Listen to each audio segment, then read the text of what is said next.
Estudo Bíblico 4.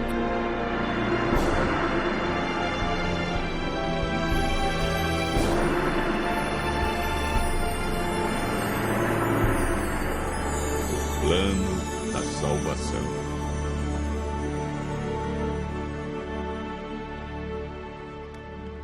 Para Deus, não importa o que fomos ou o que fizemos no passado. Ele nos ama com amor eterno. Prontificou-se a vir ao mundo e passar pela agonia da cruz a fim de resgatar a humanidade perdida. Entretanto, há muitos que se perguntam: como posso ser bom diante de Deus? Como posso apagar meu passado? Como posso ser apresentado sem culpa diante dele? Como posso ser salvo? O caminho para a vida eterna é muito fácil de ser achado e compreendido, mas poucos sabem como ir a Cristo e experimentar perdão, alegria, paz de espírito e esperança.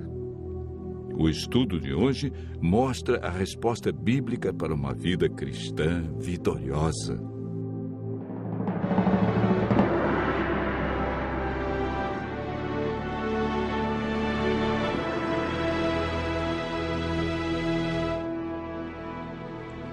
Assim que entrou o pecado no mundo, a divindade foi movida de compaixão pelos seres humanos. O Pai, o Filho e o Espírito Santo elaboraram um plano de redenção. Cristo se prontificou a deixar as cortes celestes, descer à terra como homem e pagar a pena do pecado e redimir a humanidade. O plano para a salvação do homem não foi um projeto tardio, elaborado posteriormente. Já antes da criação do mundo, Deus viu que o homem poderia errar. Ao pecarem, Adão e Eva perderam sua natureza perfeita. Deus não podia permitir que eles comessem da árvore da vida por mais tempo, pois se comessem de seu fruto, viveriam para sempre e sofreriam constantemente os resultados do pecado. A Bíblia afirma que por um homem entrou o pecado no mundo e pelo pecado a morte. Assim também a morte passou a todos os homens, porque todos pecaram. O salário do pecado é a morte. Mas o dom gratuito de Deus é a vida eterna em Cristo Jesus. Romanos, capítulo 5, verso 12 e capítulo 6, verso 23. Após a entrada do pecado, Adão e Eva ouviram a voz do Senhor Deus que andava no jardim pela viração do dia. Esconderam-se da presença dele, o homem e sua mulher, por entre as árvores do jardim. O pecado fez separação entre Deus e o homem. Ainda que o homem tenha fugido do seu Criador, Deus lhe deu a certeza de que seu único filho deixaria o céu e nasceria de uma mulher. Não faria uso da sua divindade e, através de sua morte na cruz, acabaria com o domínio de Satanás neste mundo. Desde a entrada do pecado, o ser humano foi destituído da glória de Deus e perdeu sua natureza perfeita. Lemos em Gênesis, capítulo 6, verso 5. Deus viu que a maldade do homem estava se multiplicando na terra e que a vontade do seu coração era continuamente má. O salmista Davi declara: porque eu nasci em pecado, e em pecado me concebeu minha mãe. O profeta Jeremias descreve o estado do coração do homem após o pecado. Ele diz: enganoso é o coração mais do que todas as coisas, e desesperadamente corrupto. quem o conhecerá?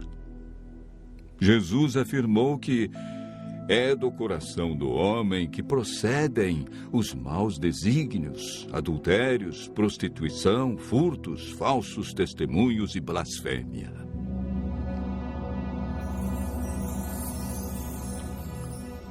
Primeiro Coríntios 2, verso 14, afirma que o homem natural não aceita as coisas de Deus porque lhe parecem loucura.